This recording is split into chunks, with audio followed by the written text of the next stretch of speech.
करवा चौथ व्रत कथा 3। द्रौपदी को श्री कृष्ण ने सुनाई कथा। एक बार अर्जुन नीलगिरी पर तपस्या करने गए। द्रौपदी ने सोचा कि यहाँ हर समय अनेक प्रकार की विघ्न बाधाएं आती रहती हैं। उनके शमन के लिए अर्जुन तो यहाँ है नहीं, अतः कोई उपाय करना चाहिए। ये सोचकर उन्होंने भगवान श्री कृष्ण का ध्यान किया। भगवान वहाँ उपस्थित हुए तो द्रौपदी ने अपने कष्टों के निवारण हेतु कोई उपाय बताने को कहा।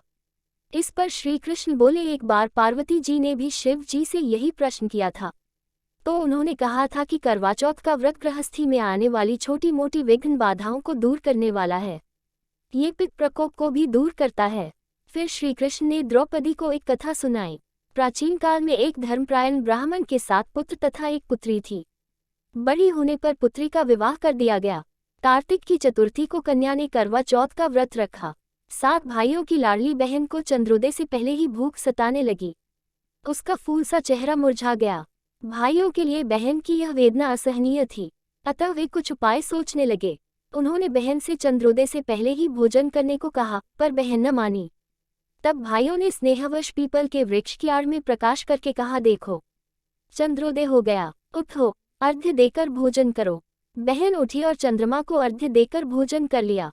भोजन करते ही उसका पति मर गया। वह रोने चिल्लाने लगी। दैवयोग से इंद्राणी देवदासियों के साथ वहां से जा रही थी। रोने की आवाज सुन वे वहां गईं और उससे रोने का कारण पूछा। ब्राह्मण कन्या ने सब हाल कह सुनाया।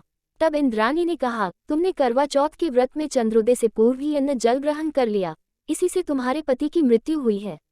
अब यदि तुम मृत पति की सेवा करती हुई 12 महीनों तक प्रत्येक चौथ को यथाविधि व्रत करो, फिर करवा चौथ को विधिवत गौरी, शिव, गणेश, कार्तिकेय सहित चंद्रमा का पूजन करो और चंद्र उदय के बाद अर्घ्य देकर अन्न जल ग्रहण करो, तो तुम्हारे पति अवश्य जीवित हो उठेंगे। ब्राह्मण कन्या ने अगले वर्ष 12 माह की चौथ सहित विधिपूर्वक करवा चौथ का व्रत किया। व्रत के प्रभाव से उनका मृत पति जीवित हो गया। इस प्रकार यह कथा कहकर श्री कृष्ण द्रौपदी से बोले, यदि तुम भी श्रद्धा एवं विधिपूर्वक इस व्रत को करो तो तुम्हारे सारे दुख दूर हो जाएंगे और सुख सौभाग्य धन धान्य में वृद्धि होगी।